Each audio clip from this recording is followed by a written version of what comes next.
ឡូជំរាបសួរពុកម៉ែបងប្អូនទាំងអស់គ្នាជំរាបសួរបាទមកជួបខ្ញុំសាជាថ្មីថ្ងៃនេះដែរថ្ងៃសៅរ៍ទី31ខែ5ឆ្នាំ2025ហើយថ្ងៃនេះដែរខ្ញុំក៏បានអត់ធ្វើការទេពុកម៉ែបងប្អូនគឺរោងចក្រគេឲ្យយើងឈប់មួយខែធ្វើតែពីថ្ងៃសៅរ៍ទេដល់ពីថ្ងៃសៅរ៍ទេ4ថ្ងៃអាទិត្យត្រូវគឺឈប់ហើយសម្រាប់ថ្ងៃនេះដែរព្រឹកព្រលឹមយល់ឡើងខ្ញុំក៏បានបណ្ដើរ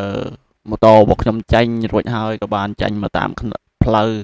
មុខបន្ទប់ជួលរបស់ខ្ញុំក៏រៀបចំទៅសារដែលថារੂអីហូបត្រាបពោះបន្តិចបងប្អូនឥឡូវក៏មកដើរមកដល់សារហ្នឹងហើយដើរមកដល់សារក៏ឆ្លៀតថតវីដេអូជូនទុកពុកម៉ែបងប្អូនទុកអស់គ្នាដែលថាតាមដាន Channel របស់ខ្ញុំបានទស្សនាឯកាជាប្រវត្តិរបស់វៀតណាមនៅវាបន្ទប់ជួលសាវតូចមួយបៀតបន្ទប់ជួលរបស់ខ្ញុំនេះ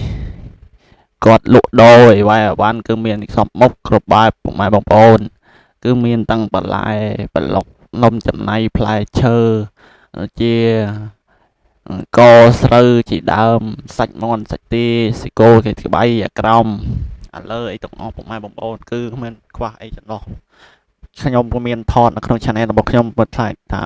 វាលឿនពេកឃើញពុកម៉ែបងប្អូនទស្សនាថាបដិទុភាពធ្វើឲ្យអត់បានឆ្លាស់អញ្ចឹងណាបងប្អូនអីខ្ញុំថតបញ្ញាប់ដើរទៅឲ្យថានំចំណៃហូបបន្តិចតែឃើញរបស់ណាគួរឲ្យឃ្លានអញ្ចឹងយើងទិញហូបត្រប់ពោះទៅនឹងជាព្រឹកហេមពុកម៉ែបងប្អូនហើយនេះថ្ងៃរះ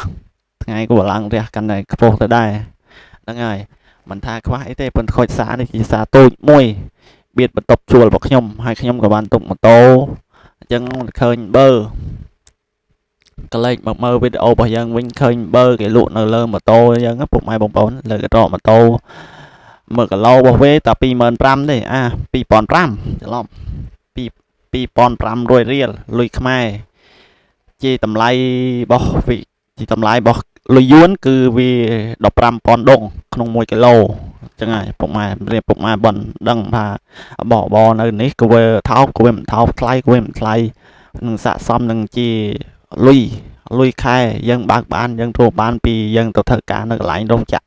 ហ្នឹងហើយដូចជាសប្តាហ៍ថ្ងៃយើងបើកមកបានដូចជា6-7 លានដងដូចជាបោះវិញក៏វាមិនស័ក្តិសមទៅថ្លៃអីណាស់ណាដែរបងប្អូនបើខូចឥឡូវក្លែងមកមើលវីដេអូវិញខ្ញុំកំពុងតែទិញនំ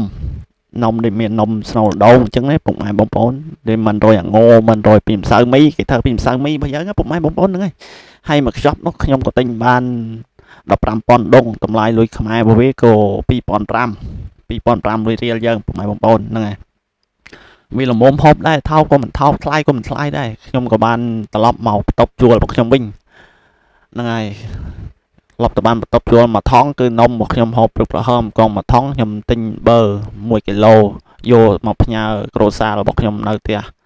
ថ្ងៃនេះបាទអរគុណពុកម៉ែបងប្អូនទស្សនា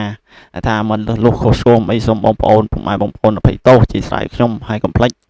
រៀនរកវីដេអូដែលខ្ញុំផលិតទៅពុកម៉ែបងប្អូនជួយចែករំលែកជួយឲ្យមេដាយជួយ Subscribe ឲ្យខ្ញុំម្នាក់មួយផងដែលខ្ញុំមានកម្លាំងចិត្តធ្វើបន្តផ្កាយស្នៃវីដេអូជូនពុកម៉ែបងប្អូនទស្សនាបានអរគុណជំរាបលាជួបគ្នានៅឱកាសក្រោយវីដេអូក្រោយបាយបាយ